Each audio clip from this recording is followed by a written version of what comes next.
வாடிப்பட்டி அருகே விராலிப்பட்டி, ஜெமினிப்பட்டி, குற்றாலம்பட்டி கிராமங்களில் கலைஞர் கருணாநிதி 102வது பிறந்த நாளை முன்னிட்டு சோழவந்தான் எம்.எல்.ஏ. வெங்கடேசன் 10,000 குடும்பங்களுக்கு நலத்திட்ட உதவிகள் வழங்கினார். முன்னாள் முதல்வர் கலைஞர் கருணாநிதி அவர்களின் 102வது பிறந்த நாளை முன்னிட்டு மதுரை மாவட்டம் வாடிப்பட்டி அருகே விராலிப்பட்டி, ஜெமினிப்பட்டி, குற்றாலம்பட்டி ஆகிய கிராமங்களில் சோழவந்தான் சட்டமன்ற உறுப்பினர் வெங்கடேசன் அவர்கள் பொதுமக்களுக்கு நலத்திட்ட உதவிகளை வழங்கினார். விராலிப்பட்டி பகுதியில் ஒவ்வொரு குடும்ப அட்டைதாரர்களுக்கும் ஒரு டிபன் கேரியர் நலத்திட்ட உதவியாக சட்டமன்ற உறுப்பினர் வெங்கடேசன் அவர்கள் வழங்கினார். செமினிப்பட்டி கிராமத்தில் கலைஞர் பிறந்த நாளை நினைவு கூறும் வகையில் எம்.எல்.ஏ. வெங்கடேசன் அவர்கள் நலத்திட்ட உதவிகளை வழங்கினார். குற்றாலம்பட்டி இந்த இடத்திலும் கலைஞர் கருணாநிதி அவர்களின் 102வது பிறந்த நாளை கொண்டாடும் விதமாக ஒவ்வொரு குடும்ப அட்டைதாரருக்கும் டிபன் கேரியர் நலத்திட்ட உதவியாக வழங்கப்பட்டது. இந்த நலத்திட்ட உதவிகள் வழங்கும் நிகழ்வில் வாடிப்பட்டி பகுதி முக்கிய நிர்வாகிகள் மற்றும் உள்ளாட்சி பிரதிநிதிகள் கலந்து கொண்டனர். மாவட்ட தேர்தல் பொறுப்பாளர் சம்பத், ஒன்றிய செயலாளர் பாலா ராஜேந்திரன், வாடிப்பட்டி பேரூராட்சி சேர்மன் பால்பாண்டியன், மாவட்ட செயற்குழு சேகர், வாடிப்பட்டி துணை சேர்மன் கார்த்திக், வாடிப்பட்டி துணை செயலாளர் முத்துப்பாண்டி, மாவட்ட இளைஞரணி துணை அமைப்பாளர் வெற்றிசெல்வன், ஒன்றிய இளைஞரணி அமைப்பாளர் நல்லதம்பி, வாடிப்பட்டி பேரூர் இளைஞரணி செயலாளர் வினோத் உள்ளிட்ட மாவட்ட, ஒன்றிய மற்றும் கிளை நிர்வாகிகள் பலரும் கலந்து கொண்டு நிகழ்வை சிறப்பித்தனர். இந்த தொடர் நிகழ்வுகள் மூலம் முன்னாள் முதல்வர் கலைஞர் கருணாநிதி அவர்களின் 102வது பிறந்த நாளை விராலிப்பட்டி, ஜெமினிப்பட்டி, குற்றாலம்பட்டி பகுதிகளில் உற்சாகமாக கொண்டாடப்பட்டதுடன் பல குடும்பங்கள் நலத்திட்ட உதவிகளை பெற்று பயனடைந்தனர். எந்த ஒரு அசம்பாவிதமும் நடைபெறாம இருக்க மக்கள் சென்று வர ஏதுவா இருக்குன்னு சொன்னாங்க. உடனடியாக என்னோட போன்ல சொன்ன விஷயத்த நான் கேட்டு சட்டமன்ற உறுப்பினர் நிதியை இந்த கோயிலுக்கு பக்கத்தில் இருக்க பாலம், இந்த ஃபேவர் பிளாக் எல்லாம் என்னோட சட்டமன்ற நிதியில நான் இந்த ஊருக்காக செஞ்சேன். அடுத்து இன்னொன்று என்ற ஒரு நள்ளிரவுல ஃபோன் பண்ணார். இந்த ஓடையில மழை காலத்துல காட்டாற்று வெள்ளம் மாதிரி ஓடையில தண்ணி வந்தா ஊருக்குள்ள வந்துடும் சொன்னார். போன வருஷம் என்கிட்ட சொன்னார். இந்த வருஷம் நிதி கொடுத்து சட்டமன்ற உறுப்பினர் என்னோட மேம்பாட்டு நிதியை 30 லட்சம் ரூபாய் கொடுத்து இந்த ரீட்டைனிங் வால் கட்டி கொடுத்துருக்கோம். அதே மாதிரி இந்த ரேஷன் கடையும் பக்கத்துல உங்களுக்கு கட்டி கொடுத்துருக்கோம். அடுத்து காமராஜர் காலனியில ஒரு ரேஷன் கடை தனியா கேட்டிருக்காங்க. அவங்களுக்கு தனிக்கடைக்கு ஏற்பாடு பண்ணோம். அந்த கட்டடத்தை வந்து பார்த்துட்டு இன்னைக்கு கூட அந்த இதையத்தை பேசினேன். அந்த கட்டடம் சரிவர பயனற்றது. அதனால மொபைல் ரேஷன் கடை வந்து அரிசி போடுற மாதிரி கார்லேயே வந்து போடுற மாதிரி அந்த காமராஜர் காலனிக்கு ஏற்பாடு பண்ணி கொடுத்துருக்கோம். அதே மாதிரி நாடக மேடை, காப்பி சார் சொன்ன மாதிரி நாடக மேடை ஒன்று அதையும் செஞ்சு கொடுத்துருக்குறோம். இந்த குற்றாலம்பட்டி அருவிதான் நம்ம ரோட்டுக்கு ரொம்ப முக்கியத்துவம் வாய்ந்தது. அதை சட்டமன்றத்தில் இந்த ஓடையை பற்றியும் பேசியிருக்கிறேன். கேள்வி நேரத்தில் சட்டமன்றத்தில் குற்றாலம்பட்டி அந்த அருவியை சீரமைச்சு மக்கள் பயன்பாட்டு கொடுக்கணும். இந்த மக்கள் பயன்பாட்டு கொடுத்தா தொழில்முனை தேவைகளும் இங்கே நிறைவேறும். இங்கே வியாபார நோக்கோட இந்த பகுதியை டெவலப் ஆகுங்க. அதுக்கு நிதி ஒதுக்கி இப்போ டெண்டர் அளவில் போயிருக்கு. அதுக்குரிய விரைவில் அந்த பணியை சீர்படுத்தி கொடுத்துரும்.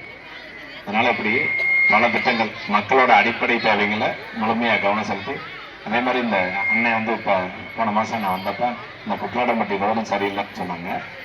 அடுத்து இந்த மண்டையில் ஃபேவர் பிளாக் சொன்னார். முதல்ல தண்ணி உள்ளே வந்துட்டு இருக்கு, அதுக்கு நிதி கொடுத்துருக்கேன். அடுத்த ஆண்டு நிதியில் கண்டிப்பாக கலராட்சி அமைந்தவுடன் இந்த செம்மிப்பட்டி மந்தைக்கு ஃபேவர் பிளாக் முழுமையாக அமைத்து கொடுப்பேன். அதில் எந்த ஒரு மாற்றம் கிடையாது. அதனால் மக்கள் நல்ல முக்கியம் வாய்ந்த அனைத்து திட்டங்களும் நாம் செயல்படுத்திட்டு இருக்கோம். அரசு கடந்த கால ஆட்சியில் ஆட்சிக்கு வர்றப்ப 100 நாள் வேலை ஒவ்வொருத்தரோட சம்பள பாக்கி 150 ரூபா, 160 ரூபா, 180 ரூபா இருந்துச்சு. சம்பள பாக்கியே கிட்டத்தட்ட 5-6 மாதம் கொடுக்கல. இது அனைத்து கிராம பகுதியாக இருக்க நம்ம பகுதியை நானும் சட்டமன்றத்தில் பேசியிருக்கிறேன். அது முதலமைச்சர், ஒன்றிய அரசு நம்மளுக்கு மத்தியில் ஆளுங்க பாஜக அரசு தேசிய ஊர வேலைவாய்ப்பு திட்டங்கள் நிதி அளிக்க மறுப்பு தெரிவித்த காரணத்தினால மாநில அரசு நிதியிலிருந்து விடுவிச்சு அந்த சம்பளத்தையும் உங்களுக்கு கொடுத்துருக்காங்க. மேற்கொண்டு இப்போ சம்பளமும் கூட்டி கொடுத்துருக்காங்க. அக்கா கேட்கறது 100 நாள் வேலையை நாட்கள் அதிகப்படுத்தி கேட்குறாங்க. நாட்கள் மேண்டேஸ். அவங்க 100 நாள் வேலையை காங்கிரஸ் பேரியக்கம் ஒன்றியத்தில் ஆள்றப்ப அந்த திட்டத்தை கொண்டு வந்தாங்கன்னு அந்த திட்டத்தையும் முடக்கிற செயலாக தான் பார்த்தாங்க. இருந்தபோதும் எந்த சூழ்நிலையில் மக்களோட கிராமப்புற மக்களோட பெண்களோட தேவை முழுமையாக நிறைவேற்றப்படும் என்று இன்னைக்கு வரையும் அந்த நாட்களை மேண்டேஜ் மனித சக்தி நாட்களை குறைச்சாலும் கிராமப்புறங்கள்ல அந்த வேலையை குறைக்காம அனைத்து பகுதிகளிலும் நடத்திக்கிட்டு இருக்கோம். கூடிய விரைவில் அதுக்கும் தீர்வு ஏற்படுத்துகிறோம்.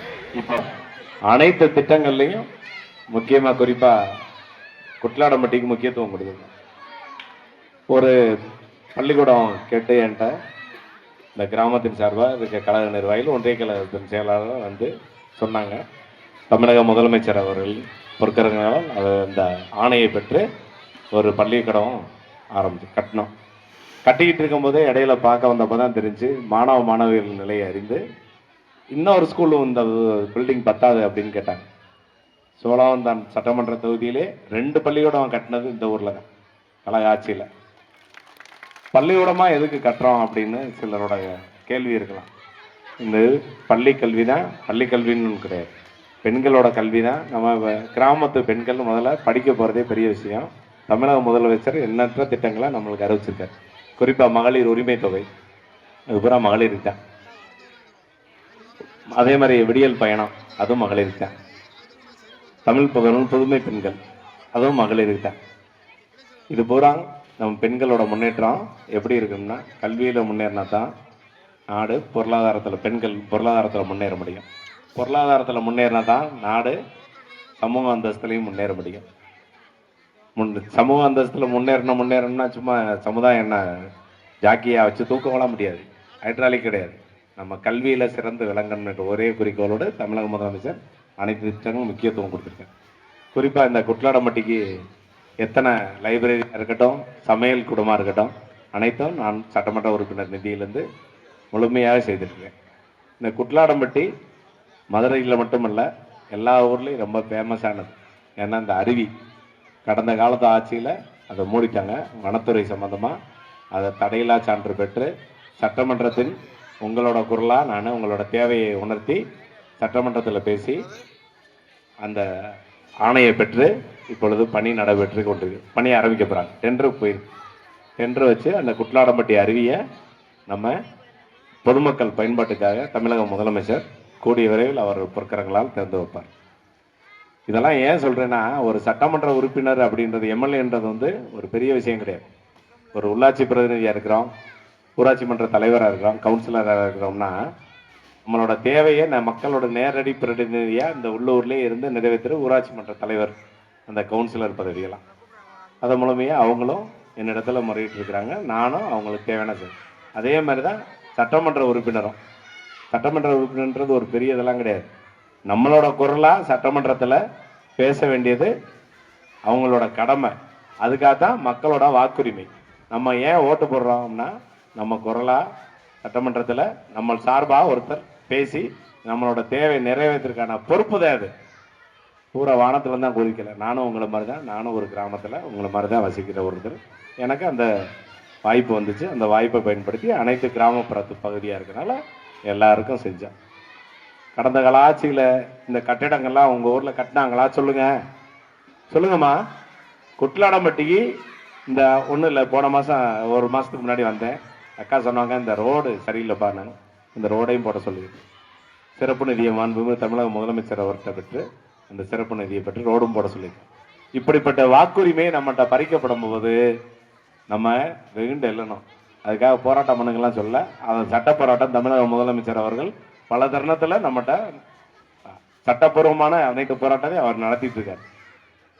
இப்போ எல்லாரோட ஓட்டு வீட்டில் இருக்கிறான்னு பிஎல்ஓன்னு ஒருத்தவங்க வாக்குச்சாவடி முகவர்கள், வாக்குச்சாவடி அதிகாரிகள் ஒவ்வொரு வாக்குச்சாவடிக்கும் வீடு வீடாக வந்து பேப்பர் கொடுத்துருக்காங்களா? அது என்ன அதில் இருக்கு? அதுதான் இது என்னைக்கு தெரியுமா? ஓட்டு போடுற அன்னைக்கு இந்த பாய்ப்பயில நீக்கிவிட்டாங்கன்னு தெரியும். அதை நம்ம வாட்டுக்கு வாங்கி வச்சுட்டோம்னா அது வாட்டுக்கு தான் இருக்கேன். அதுக்கு தான் அதை கரெக்டாக ஃபில்லப் பண்ணணும். ஒன்றியத்தில் ஆளுகிற பாஜக அரசு வாக்குரிமையை பறிக்க செயல். நம்ம வீட்டுக்குள்ளே வந்து ஒருத்தர் கலவண்டு போகிறத எப்படி நம்ம அனுமதிக்க முடியும்? நம்ம உரிமையை பறிக்கிறது. வாக்குரிமை நம்மளுக்கு போச்சுன்னா நம்ம கேட்குற உரிமையும் போயிடும். கேட்குற உரிமை போச்சுன்னா யாரையும் நம்ம கேள்வியும் கேட்க முடியாது. உலகத்திலேயே பெரிய நாடு, ஜனநாயக நாடுன்றது இந்தியா. அந்த ஜனநாயக உரிமை பறிக்கப்படும் போது நம்ம அனைவரும் வெகு சுதாரிப்பாகவும் இருக்கணும். நம்ம உரிமையும் காக்க முடியாது.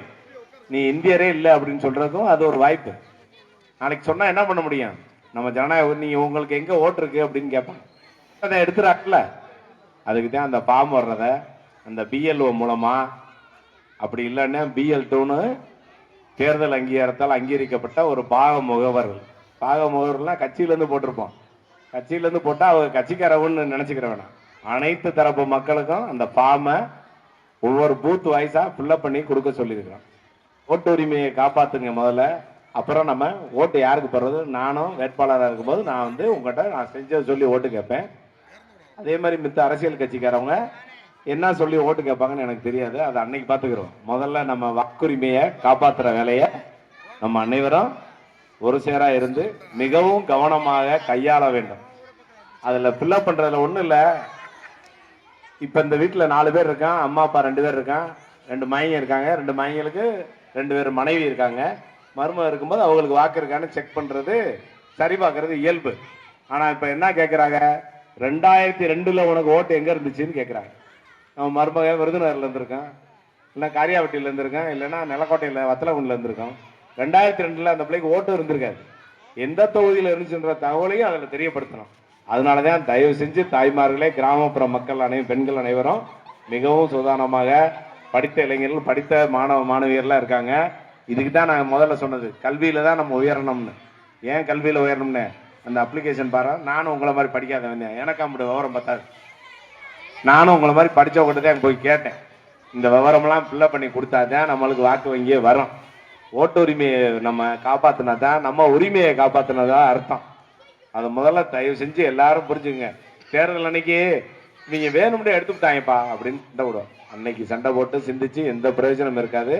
இது எல்லாம் இன்னும் 3 மாசம் கழிச்சு கொடுக்க சொல்லல, 1 மாசம் கழிச்சு வர்ற அடுத்த மாசம் 4ஆம் தேதிக்குள்ள அந்த பாம்பை பூரா திரும்ப கொடுக்க சொல்லியிருக்காங்க. அதனால குட்லாடம்பட்டியை பொறுத்தளவுல நானு இங்க வந்து பாக்குறோம். இங்க வந்து மேலிடத்துல இருந்து அறிவிச்சிருக்காங்க. அறிவிச்சு அவர் வந்து கிராமமா போயிட்டு இருக்காரு. தொகுதி ஊரம் போறாரு. தொகுதி ஊரம் போனாலும் ஊர்ல ஒருத்தர் ஃபில்லப் பண்ண வேணும்ல, அதனால ஃபில்லப் பண்றதுக்கு ஒருத்தரை போட்டிருக்கான். ஆள் பத்தலைனாலும் நம்ம குட்லாடம்பட்டி ஊராட்சின்றது பெரிய ஊராட்சி, அதனால ஆள் பத்தலைனாலும் 4 பேரை சேர்த்து போடுவோம். பூத்துக்கு ஒருத்தர் 2 பேரை போட்டு இங்க உட்காந்து ஃபில்லப் பண்ணுவோம். எந்த கட்சியை சார்ந்தவராலும் இருந்துக்கங்க. இப்ப எப்படி அனைவருக்கும் நலத்திட்டம் கொடுக்குறோமோ அதே மாதிரி எந்த கட்சியை சார்ந்தவர் தம் வாக்குரிமையை முதல்ல காப்பாத்துறதுக்கு அந்த ஃபார்மை தயவு செஞ்சு பூர்த்தி செஞ்சு அந்த அலுவலகத்தை கொடுத்து தம் வாக்குரிமையை காப்பாத்துங்க. நம்ம உரிமையை மீட்டுறது நம்ம அப்புறம் வாக்களிக்கிற மூலமா நம்ம உரிமையை எப்படி மீட்டுறோம்னு சொல்லுவோம். இப்ப தயவு